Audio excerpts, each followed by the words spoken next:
Iran का पुराना नाम फारस है और इसका इतिहास बहुत ही नाटकीय रहा है, जिसमें इसके पड़ोस के देश भी शामिल रहे हैं। ईरानी इतिहास में साम्राज्यों की कहानी 600 ईसा पूर्व पहले के हकामनामी शासकों से प्रारंभ होती है। इनके द्वारा पश्चिम एशिया तथा मिस्र पर ईसा पूर्व 530 के दशक में हुई विजय से लेकर 18वीं सदी में नादिर शाह के भारत पर आक्रमण करने के बीच के कई साम्राज्यों ने फारस पर शासन किया। इनमें से कुछ फारसी सांस्कृतिक क्षेत्र के थे तो कुछ बाहरी। फारसी संस्कृति प्रभाव वाले क्षेत्रों में आधुनिक ईरान के अलावा इराक का दक्षिणी भाग, अजरबैजान, पश्चिमी अफगानिस्तान, ताजिकिस्तान का दक्षिणी भाग और पूर्वी तुर्की भी शामिल है। ये सब वो क्षेत्र है जहाँ कभी फारसी शासकों ने राज किया था और जिसके कारण उन पर फारसी संस्कृति का प्रभाव पड़ा था। 7वीं शताब्दी में ईरान में इस्लाम आया। इससे पहले ईरान में जरदोश्त के धर्म के अनुयायी रहते थे। ईरान शिया इस्लाम का केंद्र माना जाता है। कुछ लोगों ने इस्लाम कबूल करने से मना कर दिया तो उन्हें इस्लामिक शासकों के द्वारा यातनाएं दी गई। इनमें से कुछ लोग ईरान छोड़कर भारत आ गए और गुजरात के तट पर आ बसे। ये आज भी भारत में ही रहते हैं। इन्हें पारसी के नाम से जाना जाता है। सूफीवाद का जन्म और विकास ईरान और उसके संबंधित क्षेत्रों में 11वीं सदी के आसपास हुआ। ईरान की शिया जनता पर दमश्क और बगदाद के सुन्नी खलीफाओं का शासन कोई 900 साल तक रहा, जिसका असर आज के अरब ईरान रिश्तों पर भी देखा जा सकता है। 16वीं सदी के आरंभ में सफवी वंश के तुर्क मूल लोगों के शिया लोग सत्ता में आ सके। इसके बाद भी देश पर सुन्नियों का शासन हुआ और उन शासकों में नादिर शाह और कुछ अफगान भी शामिल है। अब हम लोग फारस में आर्यों का आगमन के इतिहास के बारे में जानेंगे। माना जाता है कि ईरान में पहले पूरा पाषाण युगकालीन लोग रहते थे। यहाँ पर मानव निवास 1 लाख साल पुराना हो सकता है।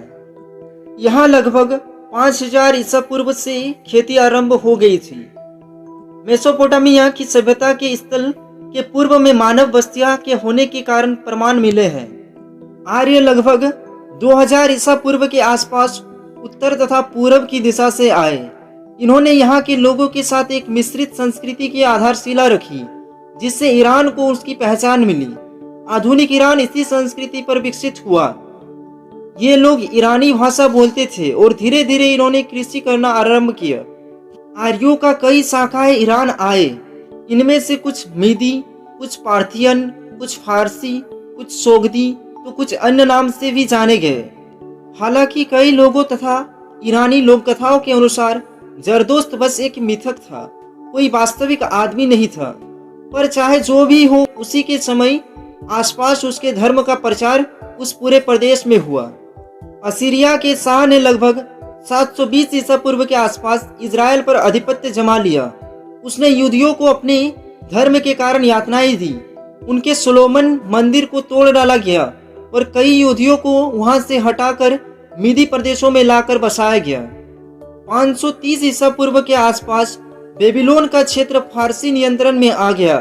फारस के शाह अर्थेक्सस ने यहूदियों को उनके धर्म को पुनः अपनाने की इजाजत दी और कई यहूदियों वापस इजराइल लौट गए। इस दौरान जो यहूदियों मीदी में रहे उन पर जरदोश्त के धर्म का बहुत बड़ा असर पड़ा और इसके बाद यहूदी धर्म में काफी परिवर्तन आया। बाइबल के पुराने ग्रंथ में पारसियों के इस क्रम का जिक्र मिलता है। अब हम लोग ईरान पर हकामनामी वंश का शासक के बारे में देखेंगे। इस समय तक फारस मीदी साम्राज्य का अंग और सहायक रहा था, लेकिन 549 ईसा पूर्व के आसपास एक फारसी राजकुमार साइरस ने मीदी के राजा के खिलाफ विद्रोह कर दिया। उसने मीदी राजा एस्टिटेज को हटाकर राजधानी पर नियंत्रण कर लिया। उसने हकामनामी वंश की स्थापना की और मीदिया और फारस के रिश्ते को पलट दिया। अब फारस सत्ता का केंद्र और मीदिया सहायक बन गया। फिर उसने अपने साम्राज्य को तुर्की, अफगानिस्तान जैसे जगहों पर फैलाया। फिर उसके बेटे ने ईरान में मिस्र को मिला लिया। इसके बाद कई विद्रोह हुए और फिर दारा प्रथम ने सत्ता पर कब्जा कर लिया। अब हम लोग ईरान पर सिकंदर का आक्रमण के बारे में जानेंगे। जब ईरान पर दारा वंश की शासन चल रही थी, उसी समय मैसिडोनिया में सिकंदर का उदय हो रहा था। 334 ईसा पूर्व में सिकंदर ने एशिया माइनर पर धावा बोल दिया। दारा को भूमध्य सागर के तट पर इसूस में हार का मुंह देखना पड़ा। इसके बाद सिकंदर ने 3 बार दारा को हराया। सिकंदर 330 ईसा पूर्व में पेर्सोपोलिस आया और उसके फतेह के बाद उसने शहर को जला देने का आदेश दिया। सिकंदर ने 326 ईस्वी में भारत पर आक्रमण किया, फिर वह वापस लौट गया। 323 ईसा पूर्व के आसपास बेबीलोन में उसकी मृत्यु हो गई। उसकी मृत्यु के बाद उसके जीते फारसी साम्राज्य को इसके सेनापति ने अपने में विभाजित कर लिया। सिकंदर के सबसे काबिल सेनापतियों में था सेल्यूकस। उसका नियंत्रण मेसोपोटामिया तथा ईरानी पठारी क्षेत्र पर था, लेकिन इसी समय में उत्तर पूर्व में पार्थियों का विद्रोह आरंभ हो गया। पार्थियनों ने हकाम नामी शासकों की भी नाक पर दम कर रखा था। पार्थियनों ने पश्चिम में रोमनों का सामना किया और पूर्व में शकों को। उसके बाद ईरान में सिकंदर के बाद फारस की सत्ता पर किसी एकमात्र शासक का प्रभुत्व नहीं रहा। हालांकि रोमनों ने दजला नदी के पूर्व कभी भी अपना प्रभाव नहीं बढ़ाया, पर फारसी शासकों रोमनों के मुकाबले ही दबे रहे। पर तीसरी शताब्दी के बाद से सासानी शक्ति का वृद्धि हुई। इस वंश की स्थापना अर्दाशिर प्रथम ने 224 में पार्थियन शासक अर्दवन को हराकर की। आज के वीडियो में इतना ही। चलिए वीडियो को समाप्त करते हैं। वीडियो के कमेंट बॉक्स में जरूर बताएं कि वीडियो में दिए गए जानकारी आपको कैसा लगा, और वीडियो पसंद आया तो वीडियो को लाइक, शेयर, और चैनल में न्यू है तो चैनल को सब्सक्राइब करके बेल आइकन को प्रेस कर लीजिएगा, ताकि इसी तरह के आपके नॉलेजेबल वीडियो का नोटिफिकेशन सबसे पहले मिल सके।